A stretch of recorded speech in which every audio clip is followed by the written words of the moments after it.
This is the Team Objection podcast for February 13th, 2020, episode 425. You guys remember when 25 was like a big milestone, and now it's just kind of like, eh? No, I don't. I don't even remember that far back anymore. I know. 400 episodes. Really, you think about it, we aren't exactly weekly, but because we had kind of that stretch where we did 2 episodes a week.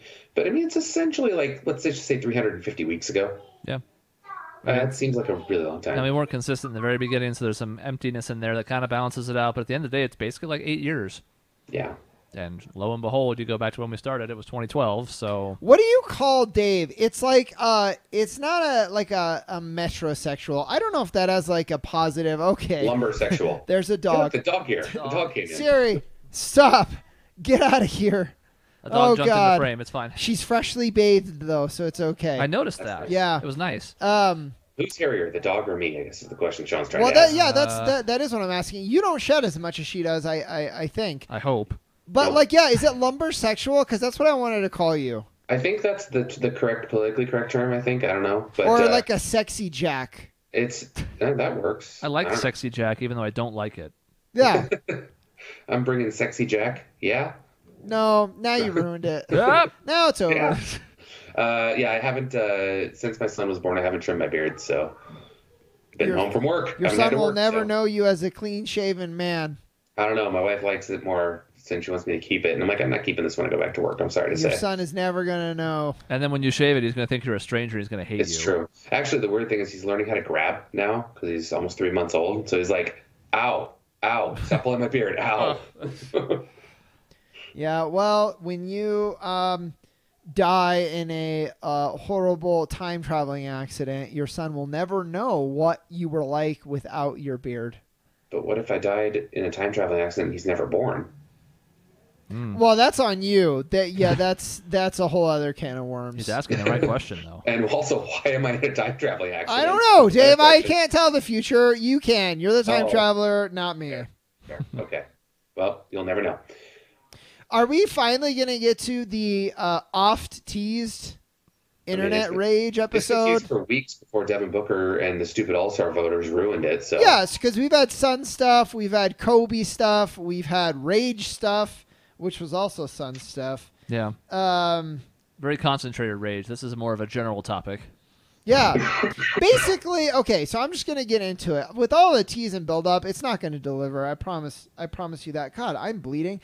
I do a thing where I pick my cuticles a lot, and sometimes they bleed. Have we talked about this on the show where I'll do it unconsciously? Through 425 episodes, I'm quite sure we have. No, I think last week we talked about it maybe. But, possibly. Anyways, okay, I actually have a question for you guys first. It's important. Okay. Yeah. Okay. I like it when Siri, my dog named after The Witcher, not the phone, licks my hands and also my feet. I like it, okay? Anything else? No. Specifically, no. Oh, wait, he has experience. No, I'm just saying, that'll come up in a second because I told Maisie what I want to do is put a little bit of peanut butter on my toes, and I can see you removing the glasses, and this is going in a way that is not favorable to me, but because I like it, and I thought, I scratch Siri all the time. Why can't she scratch me via licks on my feet? You do you, buddy. Just it's probably best not to share that with the world. Is the biggest thing. But I'm trying to. I'm bringing it to the show because we are the purveyors of all things what is okay, what's not okay. So I want to ask: Is this really a thing that's not okay? I mean, I don't see any reason that's not okay. Well, when I brought it up, I got to look and that was. It was the implication of the. Well, that's what. Depravity acts. Yeah, it wasn't even implied. Maisie was like, "What's next? You're gonna slather it on your balls?" And I said, "No." That was the implication. Not a sexual thing. It's quid pro quo. I mean, with my that dog. Could be a sexual thing. Those words have been ruined in the last 12 months. Quid pro quo? Yeah. I used to think of that as Aladdin first, and now I don't anymore because of some other things that happened. Oh. I'm not smart enough to know what you're talking about. Me neither. Really? Well. All right. You work in the news. Does that have something to do with it? Yeah, It see, sure that's does. the thing. He's like way ahead of us on some things. It was kind of a fundamental problem with the president of the United States, but there we go. Yeah, I kind of, Yeah. I was thinking that was probably it, but I didn't know specifically. Yeah, it's the whole impeachment thing. I don't know. That was kind of a hard thing to follow with the, well, he got impeached, but he's not going to get removed, so we're all wasting our time. pretty much. Yeah. Yeah, Chris is like when I used to work at Express and I'd hear the songs like way before they'd be on the radio. Now he like has the news, and like 3 months later, I'm like, "Did you hear about this thing?" He's like, "Yeah, a year ago." I was printed like, it. "Oh, Yeah. okay." Oh, and then he's like, "Maybe if you had read my paper, you would have known." And then you He's feel never bad. done that, but he could. You could subscribe. Yeah. It would help his paper. Chris is like, "I haven't done that, but like it wouldn't hurt." It would actually get money going right into Chris's pocket. I mean, That's I actually wouldn't true. say no. Chris, a little known fact, Chris actually gets a percentage of every subscription tied directly to his bank account. That's true. I am based on commission. So everybody sign up for the Daily Sun. No core problems with integrity whatsoever. No, none at all. So Siri is fine though, right? Peanut butter, feet. Sure. Was this the internet outrage thing? No, No, this it's is not an just outrage. a thing I Good thought Lord. about. Unless we're outraged by it, in which case then it is on the internet. I thought it's like perfectly normal though, and I told her, and she looked at me like, "What?" She just stared at me. I mean, did she drop her ring back in front of you? Like Pretty nope. much. She just stared at me for like a good 45 seconds. By Which the is way, a thing that she was- does, by the way. Yeah. It's a solid joke to do when you're married. Is like, someone says something that seems insulting, you just hold your ring out in front of them and just like just hand it to them, like, here, take it Well, back. right, but she does like a Yeah. Yeah. Yeah. drops her chin, eyes up, just Yeah. looks at me like 45 seconds is maybe a record, at least as far as I've seen. That's a lot. mouth agape. That's She's good at doing it, but I haven't seen 45 seconds before. I know that's like a lot of time. I mean, there is a divide between normal and wrong, and I don't think it's wrong. I also don't know that it's 100% normal, so I'm not willing to concede that either. So But the I don't issue- think there's anything wrong with it. No, the issue comes with the peanut butter is you're taking that extra step of you're like moving it into, hey, this is kind of enjoyable, to like, man, I have to have this dog. Well, do no, this I'm not like addicted. It's not like crack. I mean, that's the implication of it. It's like So- you got force this to happen instead of it happening organically. But it's not specifically peanut butter, right? Like if I substitute it for whipped cream. See, whipped cream I think makes it worse. No, I It think does. any exterior substance is still habit forming, Yeah. and thus breaking the game. I haven't done it yet, but I like to encourage it. It's nice. It's like, plus it's like puppy kisses. She's not very affectionate, although she will lay with me sometimes. Hooray. Good. I'm glad you get that out of your dog. Yeah, so, anyways, what I wanted to bring up a few weeks ago. So, a new Hunger Games book was announced. Have you guys heard of this at all yet? I heard that there was one coming. I don't know much about it. Okay, so it's Yeah, a prequel. like a year ago. Yeah. Why don't you read my newspaper? Exactly. So it's a prequel. And so a prequel gets announced, and all the fans are like, oh my God, I hope it's about some character. I don't remember. One of the random characters from the second book. And then it goes from, I hope it's this person, to like, it has to be this person. It better be this person. And they start like foaming at the mouths. And then it's announced that it's President Snow. It's going to be his perspective, but like as a young person. Okay. Do you guys, God, I'd probably not. Maybe you, Dave, know President Snow? I read the whole book series and saw all the movies. Oh, okay. I Jeez. gave you far too not enough credit. I have no no, no. idea. I'll Okay. cover for Dave in this scenario. Okay. No, it's really there's not. He's the villain and Yeah, pretty deplorable. and pretty like almost cartoonish towards the end, like in a way. I don't Yeah, a know. little bit. So he's crazy, Mhm. and so all she said though was like it's going to be from his perspective as a young person. Maybe like you get to see how he becomes how he becomes. Maybe and how I- it becomes corrupted. Yeah, Possibly. and I was like, that sounds really cool, and especially like in. I think it's useful to study things like that. Like, I'm never going to say, not to compare these two, but like, don't study Hitler's like life. Don't even look at it. Look away. It's like, I think it's useful. Like the fact that he was mustard gassed in World War I or whatever the case may be, and that might have like led to some serious psychosis. Like, I think that's important. I think it's sometimes important to understand how people got the way that they got. I mean, the whole point of studying history is to not repeat it, is what I always thought. Yeah, right. Yeah, that's important. We don't forget history lest we repeat it, blah, blah, blah. So I thought it was cool. Every single person on the internet disagreed, apparently. They wanted Magpie, I think her name was, the crazy person from the second book. Why? As a young person, because like it would be great to do like her Hunger Games that she won, or like they even said the Hunger Games of the main guy, the Woody Harrelson. Haymitch, yeah. Haymitch. And it's like, okay, well, that could have been cool, but like for the sake of whatever, I wouldn't have been opposed to it, but from the author's perspective, like we pretty much know his story. Mm-hmm. We don't know President Snow's story at all. And everybody's like, great. The one thing we needed is Snow to be sympathetic. And it's like, I don't necessarily think that's what is going to be achieved, or maybe is even the goal. But I think it can be compelling. Like, I mean, people are just acting like this is the first time a villain has ever been like a main character. I think that happens in most long-running series of books. Like, you have to switch the perspective, and not to mention, I mean, like one of the most popular TV shows followed. Breaking Bad did this, and I'm imagining that this is kind of what this is going to be. Is he's going to be a little sympathetic in the beginning and have that turning point or that gradual turn if she writes it well. I think where it's been like, oh God, I can't support you anymore. Like in the beginning, you're like, oh, this idealistic guy got corrupted and now he's evil. And it's like it's not about. Like, making a sympathetic character isn't necessary. I think the word is misleading. It's not actually about having sympathy for them. It's about understanding their perspective. And, like, isn't that what you want in a villain? You want to understand how they got to be where they are. Because if you don't, they are not compelling.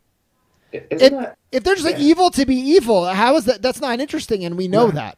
Not in the least, and not to mention, like, I feel like that bleeds over into the real world. Like, it seems like people just want to shut their eyes and ears to things that they don't agree with. They just want to shut it off. Like, well, obviously that guy is just evil, or as a lot of people are just like, well, clearly Republicans are evil or Democrats are stupid. It's like, no, let's try to understand like the thought process behind it, because they're not stupid, they're not evil. It's just like they have different opinions on how things work. I think all of this is a byproduct of President Trump's presidency. Yep, well, in the election cycle. That's not even to blame him specifically. It's just that I think people are so tuned out by their daily news cycle and the political upheaval of sorts, where it's just all vitriol all the time, where they want more basic storytelling. They want stories about people that are good. They don't want to know about bad people, because there are people, whether it's Trump or the opposite side, that they hate. Because I saw similar pushback on Rise of Skywalker.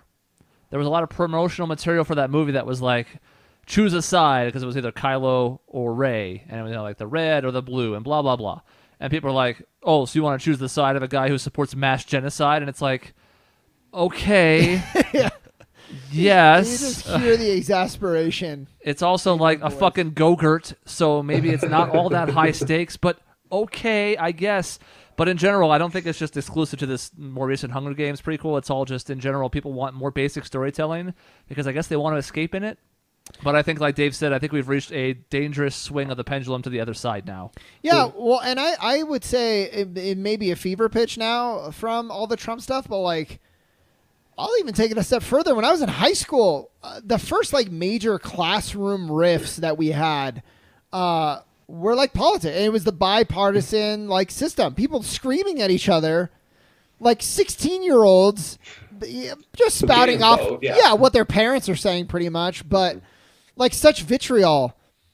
And it's getting more and more tipped in that scale. We're like, we're not even listening to each other anymore.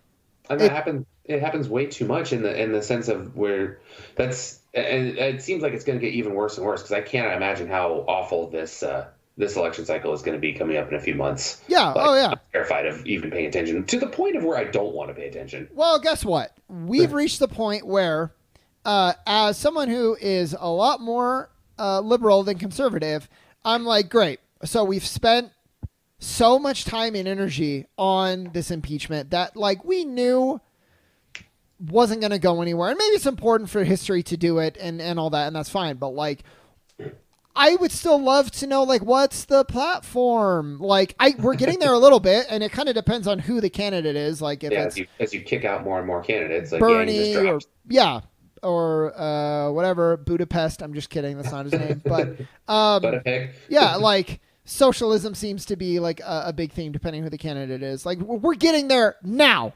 Now that it's like here, and it's like, you guys, we could have been spending all this time really building that message. And all we seem to show is that we are, like, even in the Democratic Party, more divided than ever. And I'm not going to be surprised if he wins again. And I would have been surprised maybe 2 years ago, but I'm not now. I fully expected it. I fully expect it now. Like, it's like the impeachment was the nail in the coffin, because it just proved to all of the fringe people that, well, great, you tried to impeach him and he just was not convicted. So can you stop going after him? Like, that's basically kind of the thought process that people I worry have. that it's galvanizing now. That's exactly what it is. Yep, and that's exactly what Nancy Pelosi was afraid of. And I'm not a Pelosi fan as a whole, but she fought against trying to go through with impeachment proceedings for that very reason, because they would never get it through the Senate. No matter what, they needed a 2/3 majority. They were going to be lucky to get a majority since it's Republican-controlled right now. They sure as hell weren't going to get 67 votes. So what was the point? To get it on record that he was impeached, which they're all excited about? I guess, but all it did was wake up the sleeping giant again. Yeah, and that's what exactly. So if we can be this reductive, this is this election's basket of deplorables, pretty much. And, kind of. You know, although at least you could understand the justification behind going through those proceedings, whereas basket of deplorables was just Hillary unable to help taking pot shots at people. Yeah. Because that's the same woman that told people to Pokemon go to the polls. Yeah. Well, and again, it just the Democrats can pat themselves on the back for getting that on record. They'll have plenty of time during Trump's second presidency. So yeah, to try again, maybe, I guess. I don't know. I saw a lot of really bad Bernie takes yesterday as well, since the New Hampshire primary was yesterday. 2 days ago, as with the show posts. People that are like, he carried 54% of the vote in New Hampshire in 2016. He only had 27% this time. So his base is clearly not actually there. It's all smoke and mirrors. And it's like, yeah, he was also running against one candidate and not 10. Yeah. Somehow that diluted the vote. What do you know? Well, that's what's funny. Like, again, with the news, even if it's not outright lies, which half the time it is, except for our local Daily Sun is very good, very truthful. But even when you're presenting facts, when you do it without context, it's completely misleading, and that's what you get to. So, I mean, I didn't even get to the point of, like, Suzanne Collins gets to write about what she wants to write about without getting all this internet. Like, it's been bad. She's been getting, like, death threats and shit for being like, I'm going to do the snow. And they're like, yeah, great. That's what we need today in the Trump era is, like, more sympathy for the, like, rich white guy. I'm so sick of Trump being the reason for everything wrong in every. Yeah. Like, I stepped in a spider. Thanks, Trump. Yeah. Which I guess Obama had that too. Yeah, I mean, that's just it. It's just amazing to watch how it's flipped, but it's the same thing that's been happening since time immemorial. But the one thing I'll say is there are non-Trump or politic whatever components to this, and among those are A, cancel culture, and B, sort of tied to it is this perceived power of social media where now people think they have ownership in any creative license. Yeah. And there's certainly a small, healthy percentage that I think that should be true. If you have fans who are really invested, it should be important to at least kind of have an idea what they want. But at the end of the day, the creators are the ones who brought the stuff in the first place. And if they don't feel like they can have creative control at all now because people are going to riot every time they do something they don't want, then we're lost. I can't figure out why we pay so much attention to small voices on the internet. Like a few people tweet out something and then BuzzFeed picks it up, and then all these blog posts pick up that people are tweeting about this, and then it makes it seem like it's this epidemic, this pandemic, when it's really a voice of a very small group of people. And then people pick up that opinion because they see it as well. I don't understand why we pay such attention to this. I think your question's rhetorical, but like the answer is like a couple of people have a hot take, and then the hot take gets tweeted, and those reshares then get hits because everybody's like, what's this hot take? I can't believe it. Whether they agree or whether they're outraged, it's still hits. It's still engagement.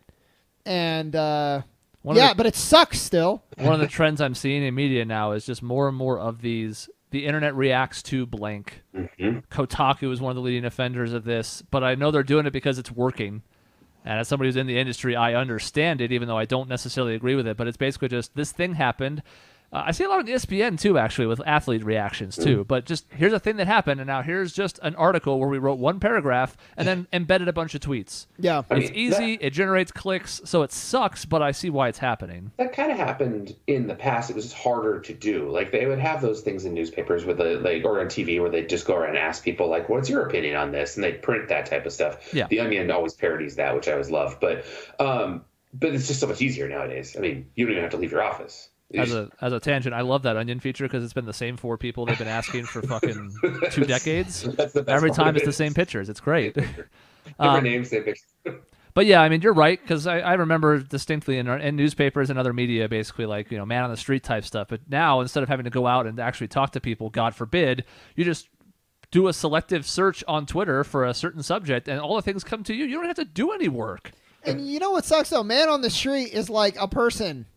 Like, a Twitter account is that whole anonymity that, like, God knows what kind of persona this person is doing, or what kind of shithole person they are, or from whence they're writing, or if they're a bot.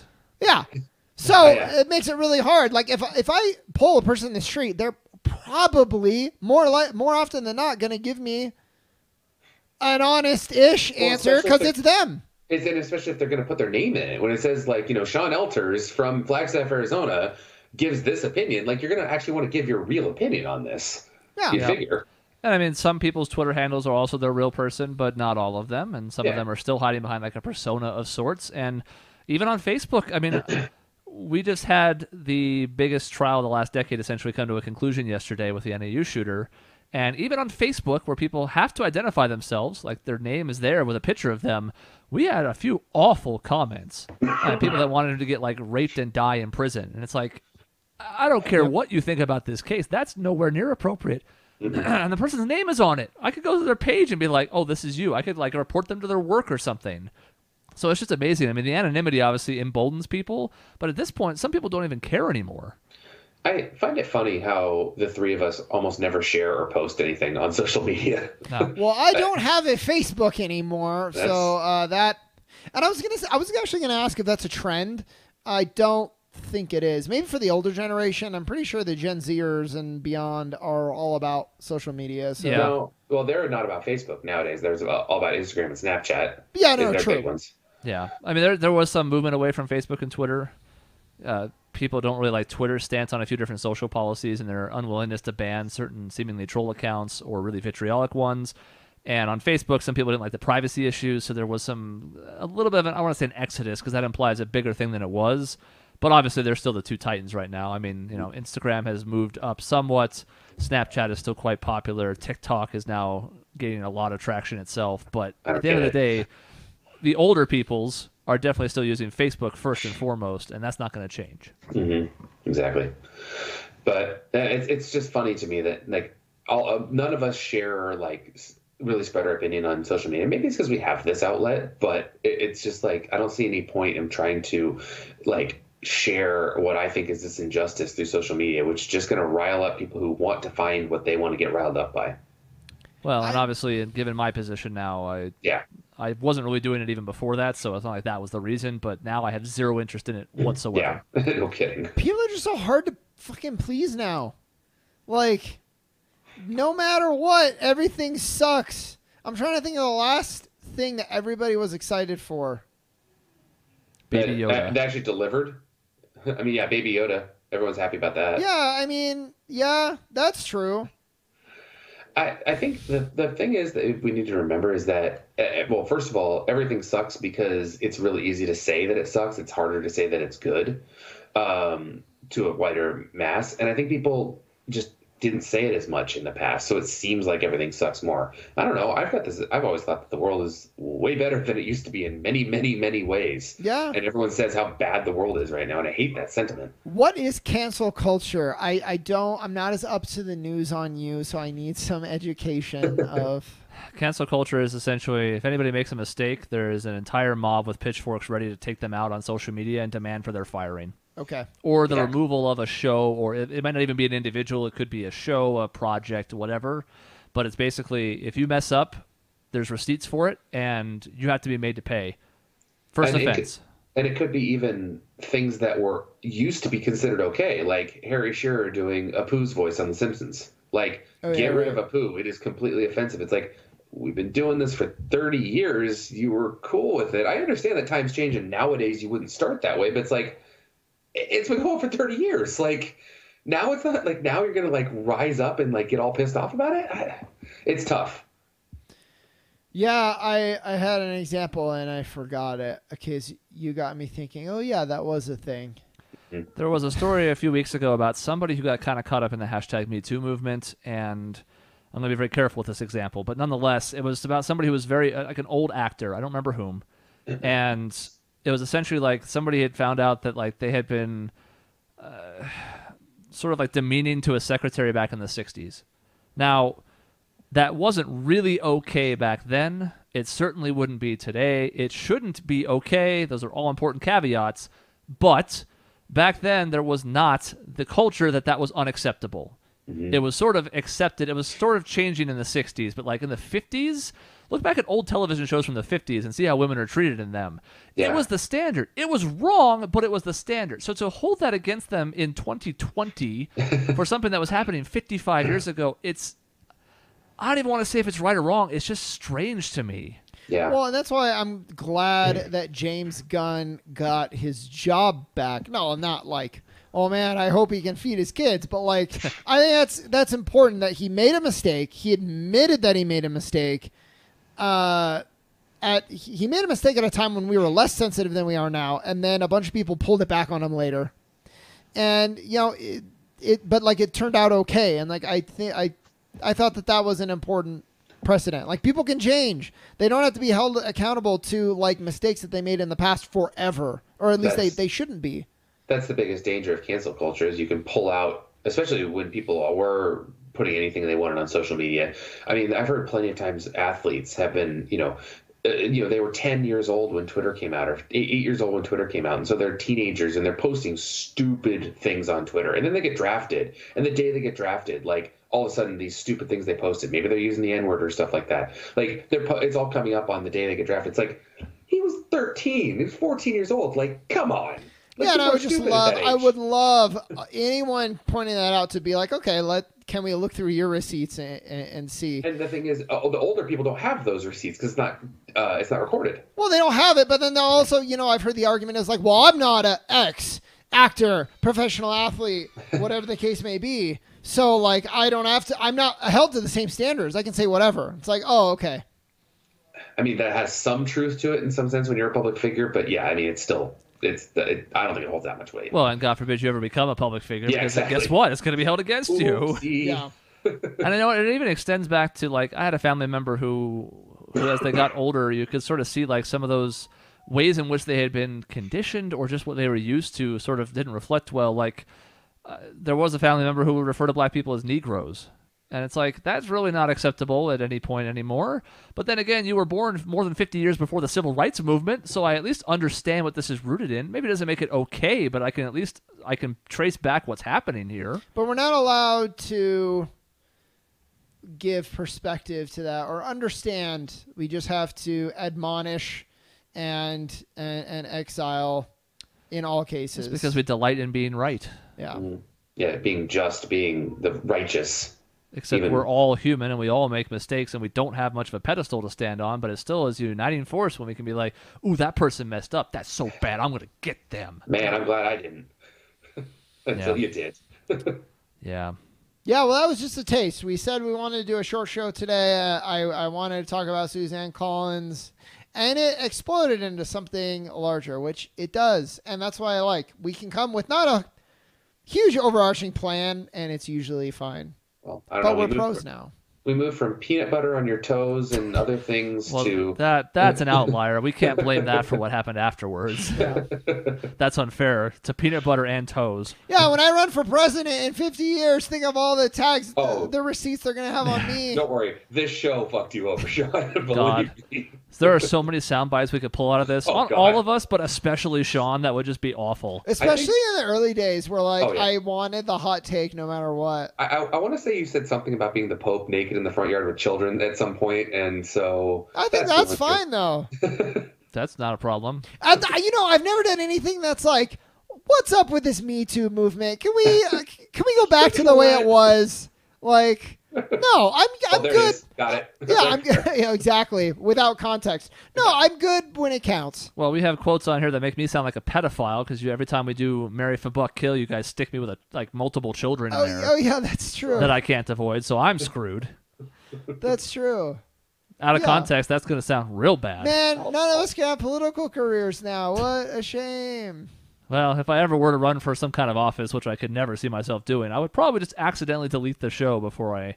Actually, what's crazy, I am the first one who could actually be president. I'm 35 now. Yeah. Oh, yeah, that's true.